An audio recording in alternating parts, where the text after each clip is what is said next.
क्या आपके भी भाई चाचा आपको जमीन में हिस्सा नहीं दे रहा है? अगर हाँ तो ये वीडियो आपके लिए है। क्योंकि कानून में भाई भतीजावाद नहीं चलता, यहाँ चलता है आपका हक।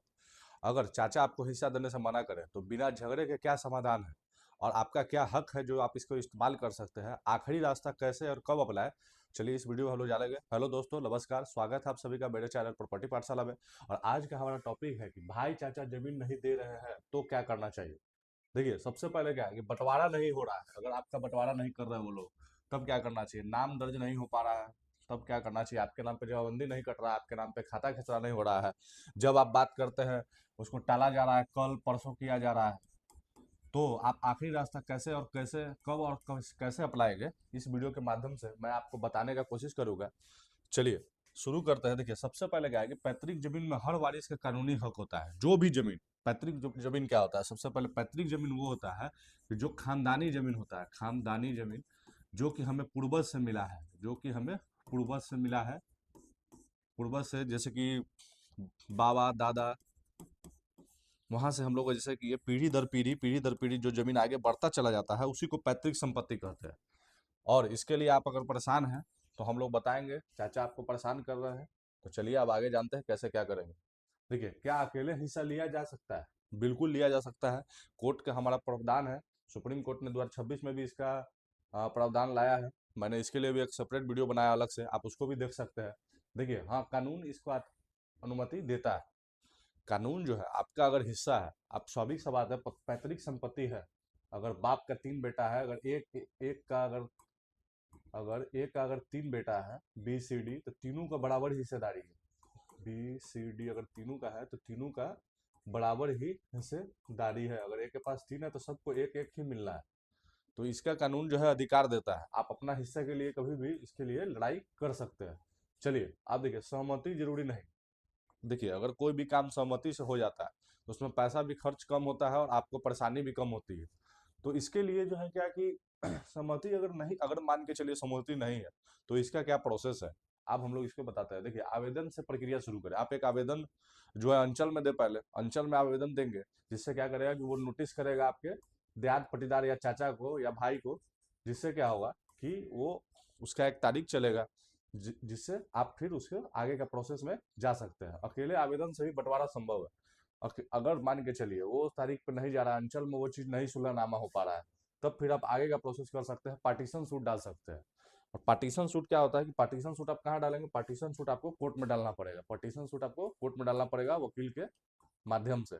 अगर ये अंचल में आपका सुलहनामा नहीं हो पा रहा है, बंटवारा नहीं हो पा रहा है, तब की मैं बात बता रहा हूँ। अगर अंचल में आपका आपसी सहमति से बंटवारा हो गया है, तो फिर आपको आगे की प्रक्रिया करने की आवश्यकता नहीं है। अगर अंचल में नहीं हो पा रहा है, तो आपको पार्टीशन सूट डालना चाहिए। पार्टीशन सूट में क्या क्या दस्तावेज जो यूज होंगे हम लोगों को, जरूरी कागजात जो होते हैं, जो पार्टीशन सूट में हम लोगों को लगने वाला है, वो चीज हम लोग अब इसमें जानते हैं। देखिए, सबसे पहले क्या होता है कि खतियान और खेसरा। खतियान क्या होता है, किस तरह से खतियान होता है, आप ऑनलाइन भी अभी के समय में निकाल सकते हैं।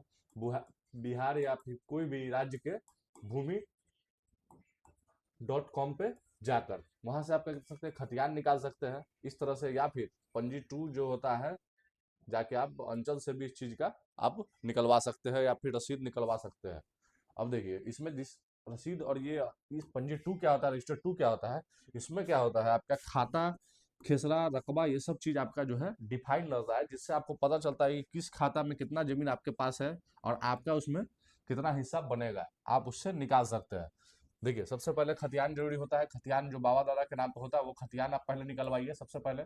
उसमें क्या होगा कि खेसरा रहेगा, खाता रहेगा, जैसा कि बताया मैंने, जिससे आपको हिस्सेदारी में आसानी होगी। उसके बाद आप एक वंशावली बनाइए। वंशावली क्या होता है, आप पुपरी कोर्ट से भी बना सकते हैं, एसडीओ कोर्ट से।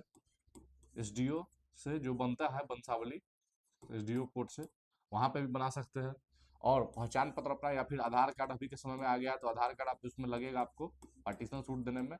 सबसे पहले वंशावली आपको बनाना जरूरी है, एफिडेविट पे, जो कि अपना लीगल हो। और उसके बाद जमाबंदी जो आप लेकर जाएंगे, उससे वो भी आपको जरूरी पड़ने वाला है। इसका निष्कर्ष क्या है कि सही कागज ही मजबूत दावा आपको देता है। आपके पास अगर सही कागज होगा, तभी आप एक मजबूत दावेदारी के पेशकश कर पाएंगे। चलिए आगे देखते हैं। अब देखिए, अंचल या तहसील में आवेदन।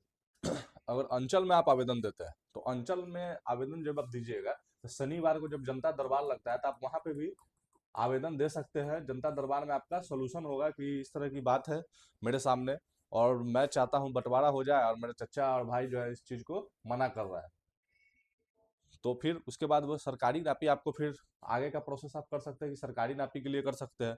सरकारी नापी से क्या होगा कि किस जमीन में कितना रकबा है, जैसे होता क्या है बहुत जगह जमीन का या फिर खाता खेसरा में रकबा कम रहता है, और धरातल पर वो जमीन जमीन का नक्शा ज्यादा रहता है।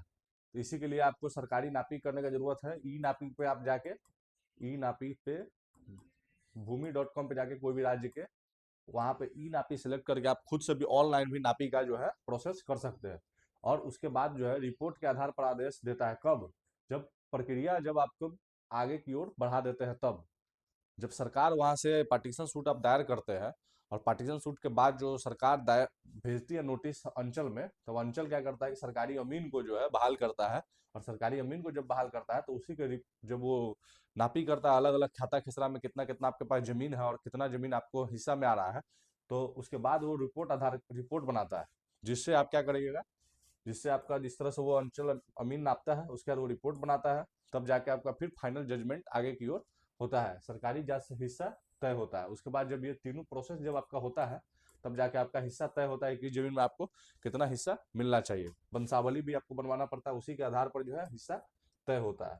चलिए अब आगे देखिए, सावधानी जो हम लोग को बरतनी चाहिए ये सब चीज में। सबसे पहले क्या है कि अगर आपको बंटवारा करना है तो मौखिक बंटवारा जो है सबसे बड़ा इसका जो है विवाद का जड़ है, जिसके वजह से आज तक जो है लोग केस मुकदमा में फंसे रह जाते हैं। मैंने देखा है अपने गांव में कितनों लोग जो है मौखिक बंटवारा करके जमीन बिक्री कर लेते हैं पहले, और पहले बेचने के बाद दूसरे लोगों को फंसा देते हैं। तो इसी के लिए मौखिक बंटवारा पे कभी भी ना करें, और किसी को मौखिक बंटवारा पे जमीन भी ना बेचने दे। अगर अगला एक बेच कर निकल जाएगा तो फिर आपको वो फंसा देगा, और फिर बाद में कहेगा अपने हिसाब से चलने के लिए। क्या करेगा, वो पहले महंगा जमीन बेच लेगा, उसके बाद सस्ता वाला में कहेगा कि मैं इस तरह से लूंगा। उसमें क्या बहुत सारी प्रक्रिया होती है, जो कि आपको विवाद का कोई सीमा नहीं है, विवाद आप किसी तरीका से उत्पन्न कर सकते हैं।